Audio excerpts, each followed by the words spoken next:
Okay, so if any of you know me, you know I am really into makeup. Whether you see me at a home football game or out and about on the weekend, I always have a full face of makeup on. And you're probably wondering, how did you get so good at makeup? Well, let me tell you. I have no life, so I constantly sit at home and watch makeup videos. So as I'm watching them, I see the people evolve just as much as I do. So that got me thinking, how did makeup evolutionize over, the last couple of decades? So I decided to do some research from the 1950s to the present and how makeup has changed. In the 1950s, makeup was basically based off of the Marilyn Monroe look, which is a very simple face and a dark lip, or mainly red. People would typically match their makeup to their outfit. So if you have like a red handbag, you would match that by wearing like red lipstick. People were constantly trying to impress their husbands before the 1950s. They would wear makeup just to impress them. But after being married, they wanted to be an eye candy. They weren't necessarily trying to impress other people, just keep their husbands interested in them. They would always wear dark foundation to make themselves look more tan, a little bit of pink blush, and have their eyebrows darker to attract attention to the eyes. Moving on to the 1960s, this was where the hippies were kind of booming at the time. So it was a lot of pastel colors and body paint. This was a time period where the feminists really kind of stepped in and said, we don't need makeup.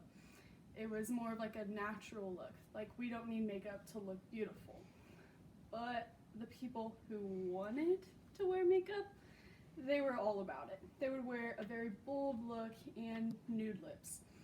The hippies were definitely pushing the idea of flower power, so obviously you would have a little bit of pastel blue eyeshadow or maybe a pastel pink blush. The 1970s kind of carried on the hippie tradition, but the comeback for natural makeup was there. They were going more for an effortless look, but the way that they got the look wasn't very effortless.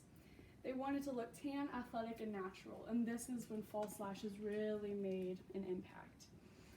They still went for pastel-colored eyeshadows and pale lips at the time. In the 1980s, people would express their makeup by using a lot of color and being, unique. This was more of the rock and roll kind of vibe. So by expressing the rock and roll vibe, they would use neon eye colors, dark lip liners, and a lot of bright pink blush. In the 1990s, eyebrows, eyes, and lips were all of the attention.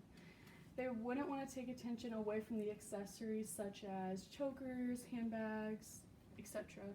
So they would do really light, natural makeup. Everything was influenced off of supermodels because, everybody wanted to be one. So they would go for dark and defined eyebrows, whether they were bushy or thin, light smoky eye looks, and a nice dark purple, red, or brown lipstick. In today's day and age, we definitely don't really have a set makeup look. It's more of what can you do differently.